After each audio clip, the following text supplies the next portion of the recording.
Hello, good evening mahal kong mga kaibigan. Kararating lang nitong mga talakitok na ito. Sariwang sariwa, kuha sa lambat. Kararating lang. Kababayad lang namin ito. Hindi ako ang nakahuli kundi si Brother Dodo, yung kapitbahay namin galing sa laot at lambat po ito ang nakahuli. Just imagine mahal kong mga kaibigan, no? Sariwang sariwa. Nako, sarap itong ihawin at sinigang. Kaya talagang ito ay pagpapala na naman, mahal kong mga kaibigan. Ganito kasariwa ang mga isda dito sa seafront. Okay?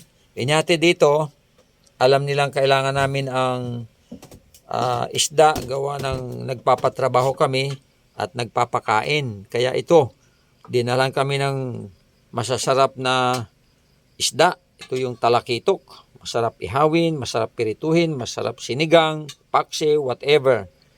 Kaya mahal kong mga kaibigan, ito na ang sinasabi natin na masarap manirahan sa bukid, lalo pag malapit sa dagat.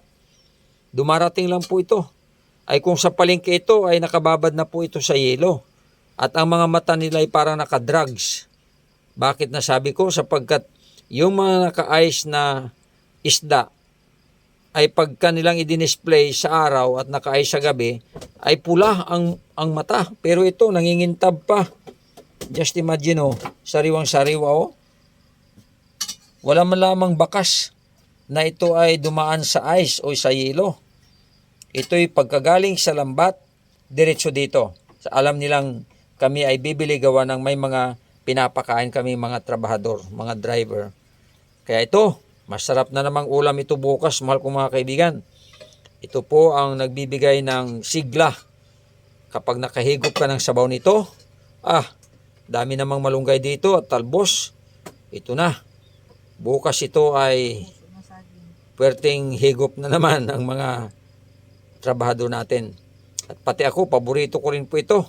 Kaya kung kayo ay gustong makatikim ng ganitong mga sariwang isda, ay hindi pumunta po kayo dito, at tayo ay maglambat at mangawil. At kayo ay mag-ihaw at maghigop ng masarap na sabaw. Hindi po ba? Kasi ito po ang mga pagpapala dito sa tabi ng dagat. Dito ito, mahal kong mga kaibigan, sa seafront. Kaya makikita po nyo na lagi kaming may ulam na sariwa sapagkat dito sa seafront, ang mga naglalambat ay sumisigaw lang, "Pastor, gusto ba niyong isda?" Ganyan lang. Pag sabi ko, "Oo, dalhin dito." Mamaya, nandito na po. At daladala nila yung maraming talakitok tulad nito. Kuminsan ibang isda. So ito lang po ang masasabi ko. Praise the Lord. Purihin ang ating Panginoon. God bless you, mahal kong mga kaibigan. Huwag kayo makalimot mag-follow, mag-follow sa aking Facebook. At mag-subscribe sa aking YouTube channel, okay? Pastor Faigos Vlog ang sa YouTube. Maraming salamat. Mag-share, mag-like, mag-comment. Bye-bye. God bless. Yan po.